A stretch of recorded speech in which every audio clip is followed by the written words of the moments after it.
Qual a diferença do construtivismo russo para o realismo socialista? Vamos falar um pouco sobre isso, então? Vocês querem falar um pouquinho sobre o cinema soviético? Rapidamente? Inclusive, rapidamente assim também, lá no Introdução ao Cinema, as inscrições devem abrir no dia 6, 7, tá, gente?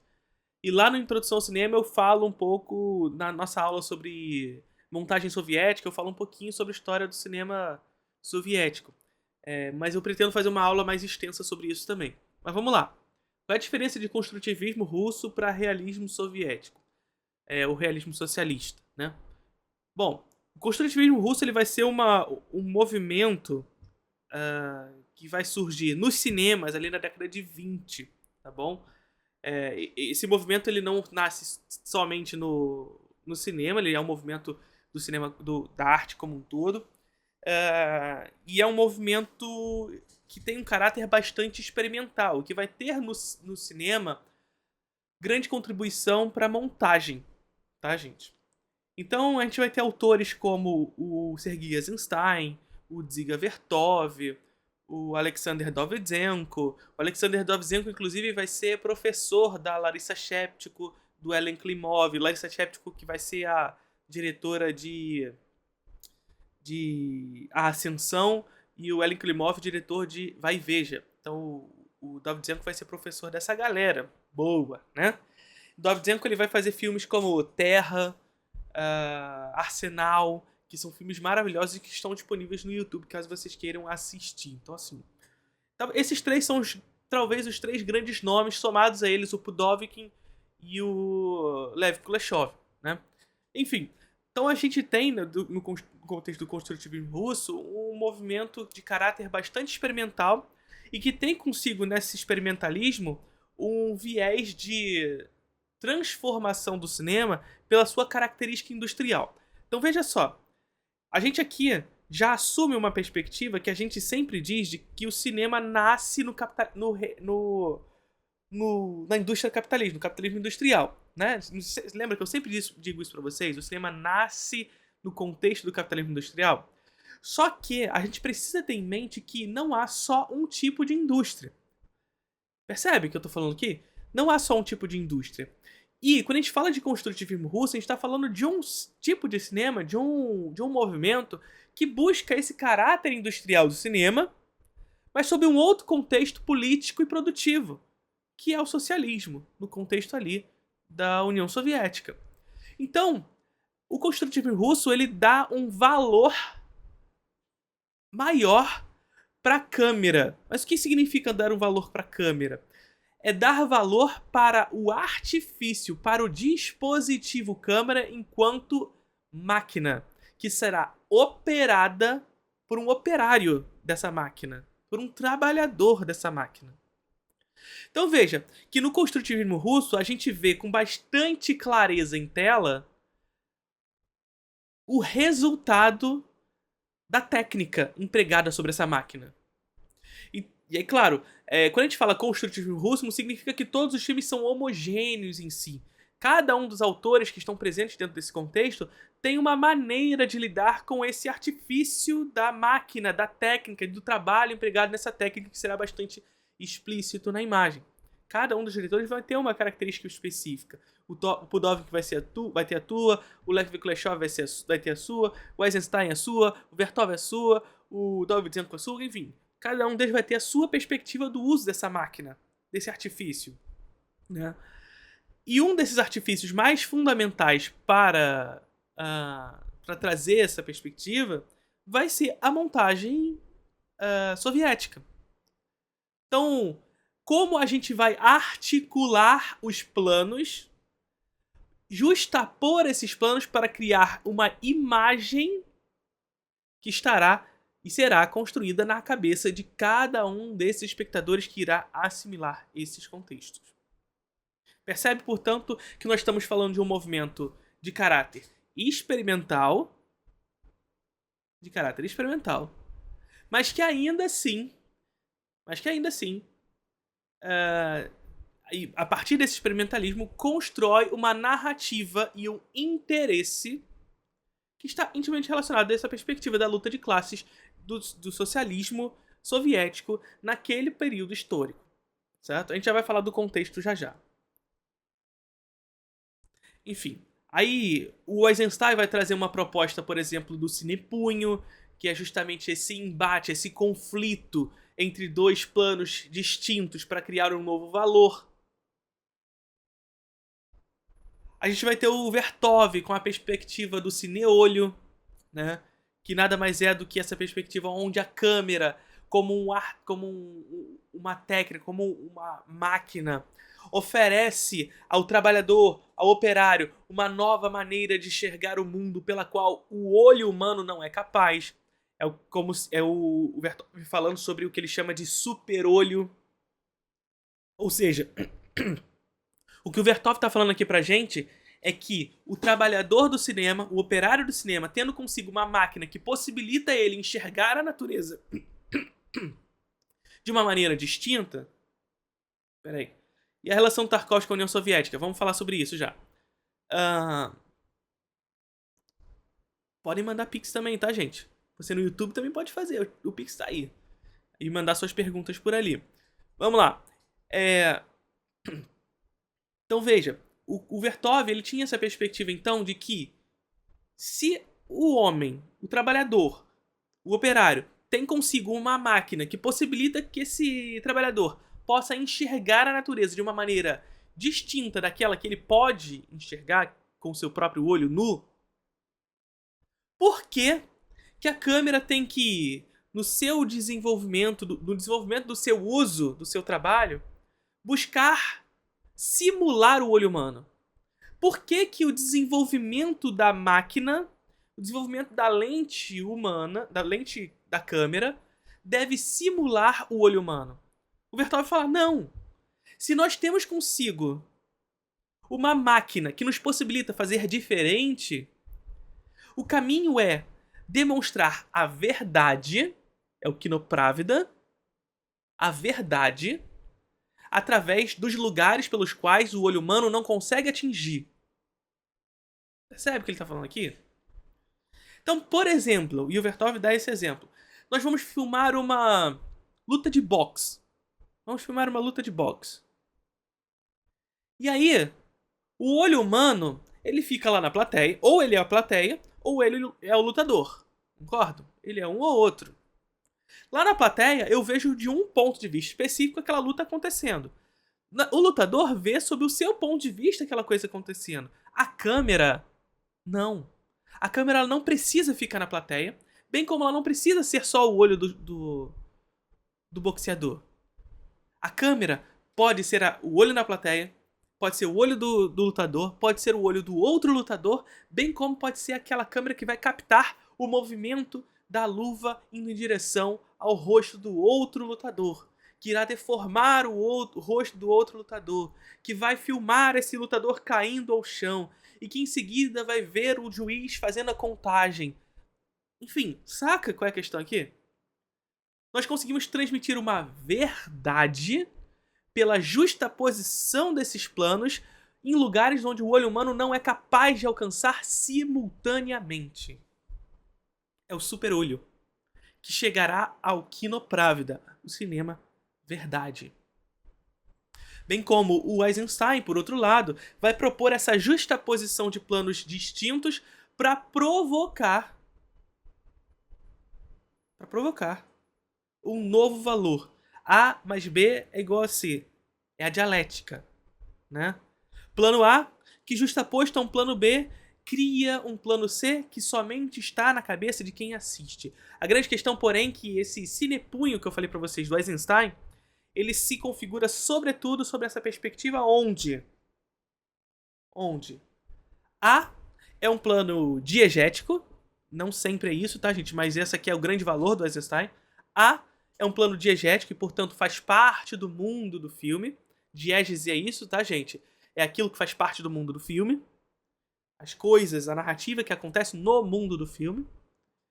E B, um plano adiegético, ou seja, algo que não necessariamente faz parte do mundo do filme, mas você está em justapõe essas duas coisas para criar uma terceira imagem, um plano C que está na mente de quem assiste. Por exemplo, é você filmar Ele faz isso em A Greve, por exemplo. Ele filma os trabalhadores, os operários em greve sendo massacrados pelos aparatos de violência específica do Estado, pela polícia, né? Eles estão sendo violentados porque estão fazendo greve. E aí o Eisenstein faz uma justaposição, por exemplo, entre esses trabalhadores, plano A, e plano B, com um boi sendo abatido. Ou seja, é como se aquela massa de trabalhadores estivessem sendo abatidas por esse aparato específico de violência. Aquele boi não faz parte do mundo do filme. Ele insere ali fora do contexto narrativo do filme. Mas a justaposição entre esses trabalhadores mais esse boi cria um novo valor. É como Chaplin faz também, por exemplo, no início de Tempos Modernos, quando ele justapõe os trabalhadores entrando no metrô com as ovelhas caminhando em bando. Percebe? As ovelhas não fazem parte do mundo do filme, mas quando ele justapõe esses dois, ele cria um novo valor, cria uma terceira imagem que vai surgir na cabeça do espectador. Percebe? Contexto histórico do construtivismo russo. E tudo isso eu falo de maneira ainda mais aprofundada lá no nosso curso, tá, gente? No Introdução ao Cinema, em breve as inscrições vão estar abertas. Aqui embaixo na descrição, tanto daqui do YouTube para quem estiver vendo esse corte, como aqui na Twitch no Sobre, vocês podem conferir o Introdução ao Cinema, tá?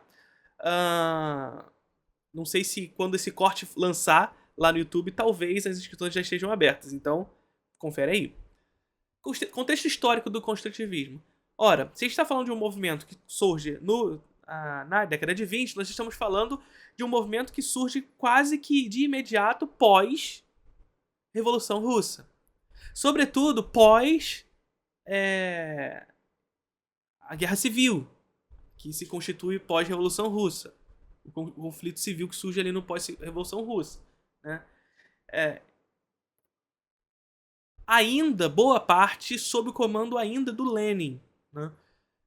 E esse experimentalismo ele vai ser bastante eficaz. O Lenin ele era um adepto fundamental do cinema como uma ferramenta de construção desse imaginário pró-revolucionário. Enfim. Só que, em 1927, foi encomendada uma série de filmes que seriam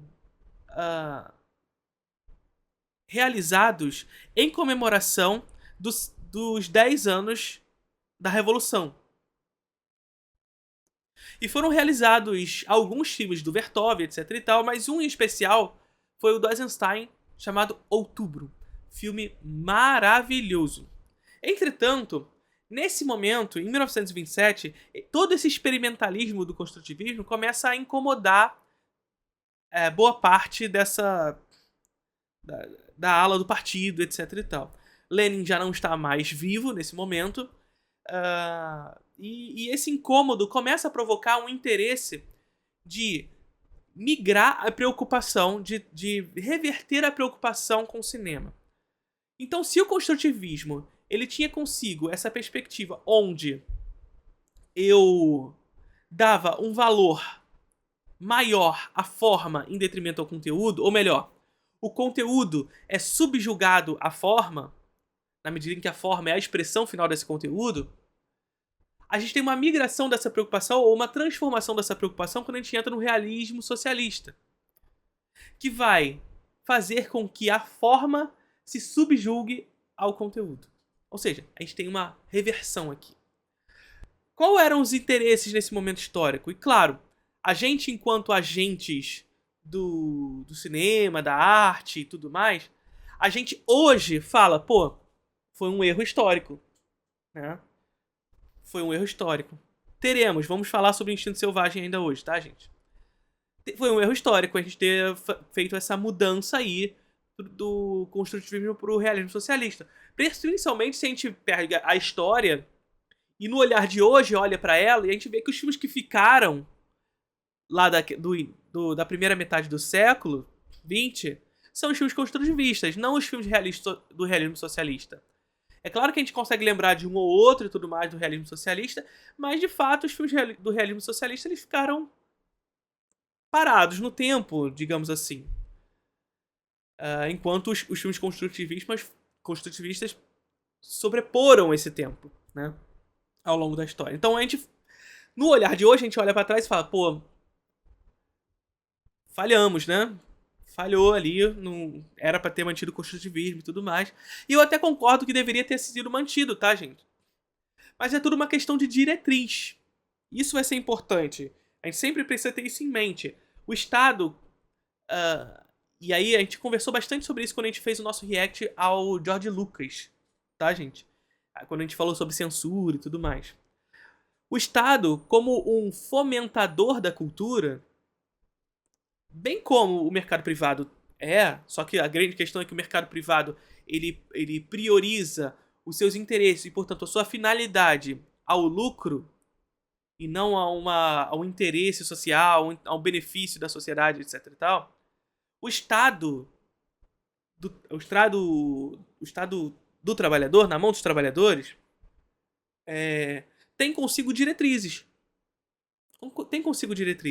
Isso significa dizer que o fomento à cultura pelo Estado trabalhador deve atender aos interesses da classe trabalhadora. Isso significa dizer que o construtivismo russo ele não atendia os interesses da classe trabalhadora? Não, atendiam.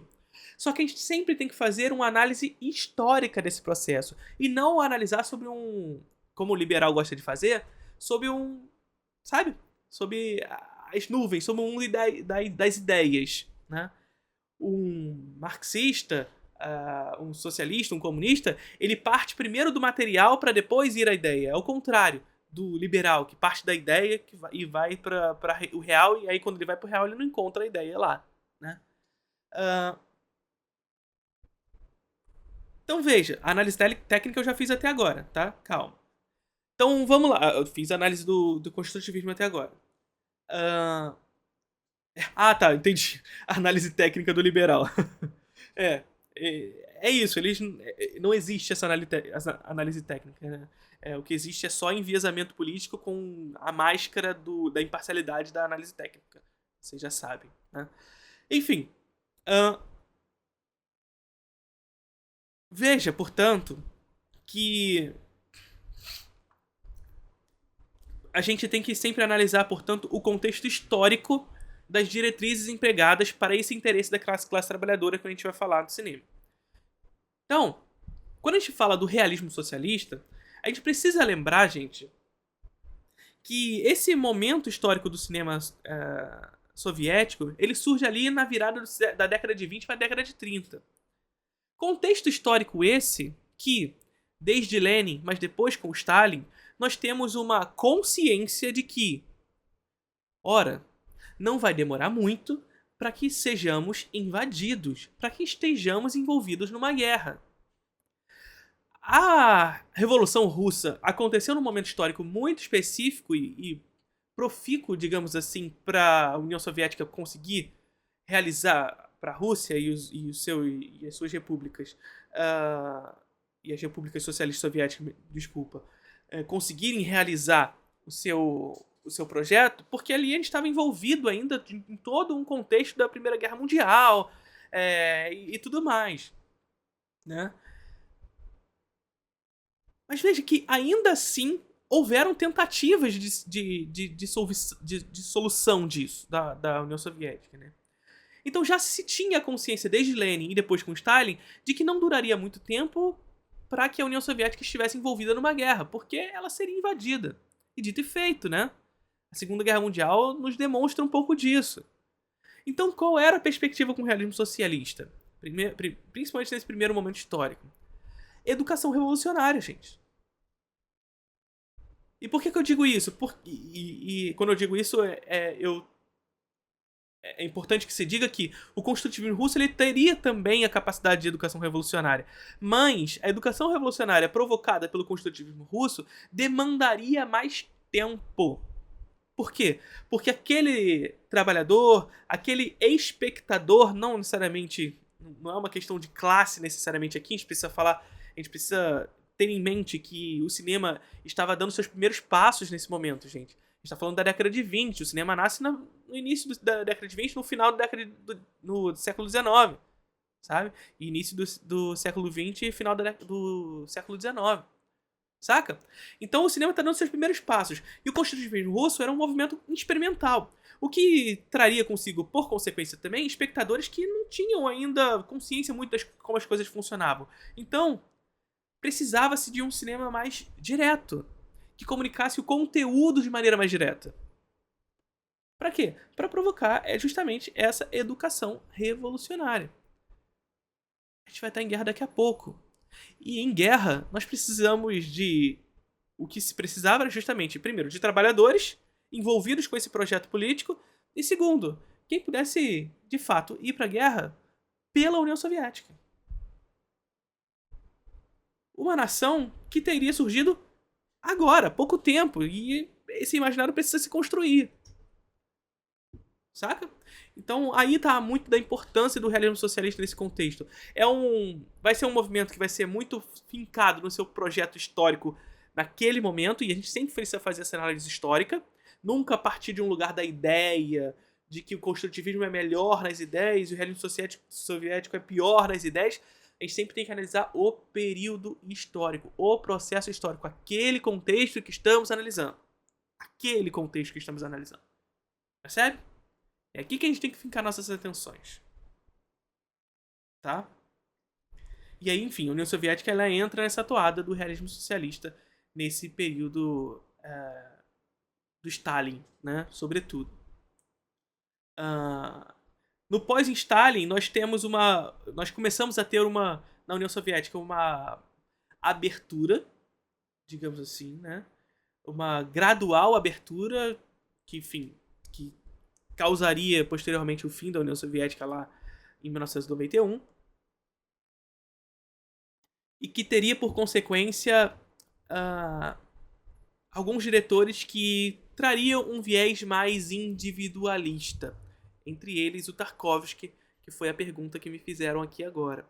O Tarkovsky ele foi muito envolvido com a censura muito por conta dessa perspectiva da diretriz, né? Então, eu gostaria que o Tarkovsky fosse censurado? Não gostaria. Filmes maravilhosos. Eu, particularmente, acho que foi correto censurar o Tarkovsky? Particularmente, não. Mas é aquilo que eu disse lá no nosso vídeo sobre que eu reagi ao George Lucas. Quando a gente vai falar de censura, a gente precisa sempre, não só sobre censura como qualquer coisa, a gente precisa analisar aquela coisa sob o contexto em que ela está sendo percebida. E, portanto, mais uma vez, não é pensar na censura como um caráter ideal e que ela é ruim, ponto, acabou. Ou em 2023 a gente olha pra trás pra Tarkovsky, pô, olha só, censuraram o cara que fez Espelho, que fez Nostalgia, que fez Sacrifício, que fez Stalker, e etc e tal. Olha só que coisa horrorosa. Muito ruim pra União Soviética que tenha censurado um cara desse. Mas a gente está analisando sob um olhar de 1923 e não sobre um contexto histórico, não sobre o processo histórico pelo qual estavam inseridos. E a União Soviética tinha uma diretriz a ser seguida. E enxergava no Tarkovsky um autor muito individualista, que contava histórias muito sobre si e não sobre os interesses da classe trabalhadora. Particularmente, concordo em censurar por conta disso? Não. Mas assim é. Assim foi. E há uma razão nisso, saca? Aqui que tá a questão. Beleza? Bom, demos um contexto geral aqui sobre o que foi. Falei até muito, mas tem mais lá no Introdução ao Cinema.